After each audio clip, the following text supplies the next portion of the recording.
we just thought we'd show you a range of our different plant boxes that we can do. So we can have a tray that you can place your plants in. A lot of people use these. And then this is an 0201 packing box.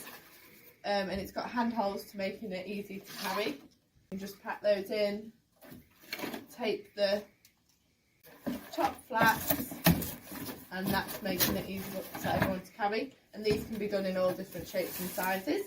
And then this would be for a bouquet of flowers with the air holes. It's got holes to tie the flowers in for transportation, and then it can lock, and you could add a little sticker or any tape.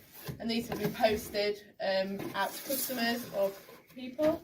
And then you could have a lot larger boxes for trees and plants, for taller products. Again, these could have handholds.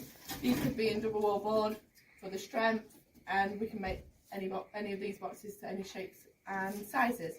They could be in brown or white board. We could add tape.